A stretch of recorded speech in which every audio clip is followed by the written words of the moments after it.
On a warm, honey-gold morning, when sunlight spilled into every hallway of the Linden estate like liquid hope, there was one room the light refused to touch. A room where the air felt still, where the walls felt heavy, and where a fragile little girl was slowly fading away. This was the bedroom of 7-year-old Alara Linden, daughter of one of the nation's most powerful executives. And for months, her room had felt like a place where time barely moved. If you believe in kindness and second chances, please like, comment, share, and subscribe to Kindness Loom. While birds sang outside and the world hummed with life, Alara lay pale upon her enormous white bed, breath shallow, skin cold, her once bright eyes dimming a little more each day. Her father, Damien Linden, had spent more money than most people would see in 10 lifetimes. Specialists, private researchers, experimental treatments. Yet nothing changed. Doctors were baffled. Tests were inconclusive. It was as if something unseen was leeching her strength, pulling her toward a quiet darkness no one could reach. Damien was not a cruel man, but grief had chiseled deep cracks inside him. Losing his wife during childbirth had left him hollowed, brittle, always stuck between love and fear. He worked endlessly, convinced that if he could just keep pushing, keep earning, keep moving, everything would be okay. But in the mansion he had built to protect his family, his daughter was disappearing like a flame swallowed by wind. Her room was always immaculate, the curtains filtering soft light, the faint scent of medication lingering in the air. She barely smiled, barely spoke, barely lived. Then came Maris Hale, a quiet, steady woman with a calming presence that felt almost like a breath of warm wind after a long winter. She was not hired for her resume. She didn't have much of one. She was hired because on the day Damien brought her to meet Alara, the silent little girl had reached out and touched Maris's hand. A small gesture, yet more connection than Alara had offered anyone in months. And that tiny moment changed everything. Maris moved in that same week, dedicating herself fully to Alara's care. She watched carefully, not just the child but the environment around her. She noticed how Alara's color improved slightly in the garden, how her shoulders relaxed under open sky.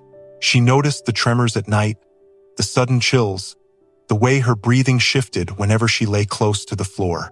The room felt wrong, not medically wrong, energetically wrong, as if something in that space resented Alara's presence. Maris cleaned everything top to bottom, removed fresh flowers, tested for allergens, rearranged furniture, changed bedding, adjusted lighting, and checked every corner of every shelf. Yet Alara continued to wither. One afternoon, as sunlight danced across the bedroom rug, Alara drifted into another uneasy sleep. Her small fingers curled weakly, her brow tightened, and her breath slipped into fragile, barely there whispers Maris felt her heart seize. She circled the bed slowly, a pull, an instinct, guiding her closer to the floor. A quiet voice inside her insisted, "Look underneath." She knelt, lifted the soft white bed skirt, and froze. Hidden in the shadows was a wooden chest, ancient, cracked, and completely out of place in a modern home. Dust clung to its edges, yet the items inside were arranged with unsettling precision. A black and white photograph of a stern-looking woman, a rusted locket, bundles of dried herbs tied with fraying thread, an old rosary, faded parchment covered in symbols Maris couldn't recognize. Not toys, not keepsakes. These were objects with intention, and that intention felt unsettling, almost oppressive. The air beneath the bed carried a heavy pressure, as though something trapped there had finally stirred. Just then, footsteps stopped in the doorway. Damien, his expression collapsed into horror when he saw Maris holding the photograph. His voice broke before he could speak. He knew the woman in the picture instantly. It was his late wife's mother, a woman who had despised him, a woman who had accused him of ruining her daughter's life, a woman who had died before Alara was even born, leaving behind rituals and beliefs Damien had dismissed as superstition. He had ordered every charm, every protective trinket removed after his wife's death. He believed in medicine, not old traditions.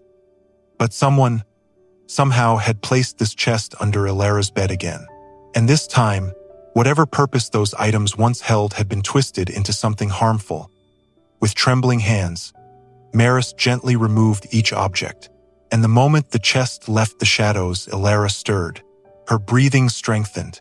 A faint blush returned to her cheeks. It was immediate, like the room itself released a trapped breath. Maris and Damien exchanged a silent, terrified understanding. That night, Maris insisted Elara sleep in the guest room beside her, and for the first time in months, the child slept peacefully. No tremors, no gasps, no cold sweats, just soft, even breaths of a child finally free from whatever had been suffocating her. Days passed, and Elara blossomed. Her cheeks glowed with warmth again. She painted bright colors in the garden. She laughed, an actual laugh, when Maris wove ribbons into her hair. Damien watched from afar, overwhelmed, realizing how deeply he had drowned himself in his own pain, how blind he had been to his daughter's silent suffering. He had chased cures built of money, forgetting that sometimes healing came from gentleness, attention, and someone who cared enough to look beneath the surface. Literally and emotionally one soft afternoon, Damien found Maris and Elara sitting by the window, sunlight pouring over them like a quiet blessing. Elara leaned against Maris as she read, eyes bright with peace. Damien felt something inside him loosen for the first time in years. He thanked Maris, not with lavish gifts or dramatic declarations, but with sincerity in his eyes and a promise to become the father Elara needed. Maris stayed, not as just a nanny, but as a guide, a steady light, helping Damien rebuild a home filled with warmth instead of silence, hope instead of fear. The wooden chest was taken far from the estate and sealed away. They never discovered who had placed it back beneath Elara's bed. Damien stopped searching for answers. His daughter was healing, that was what mattered. And all of it began because one woman cared enough to pay attention when everyone else looked away. If the story touched your heart, please comment, and share it with someone who needs to hear it. Before we end, special request. Comment below which moment moved you the most. And remember, sometimes healing begins the moment someone decides to care.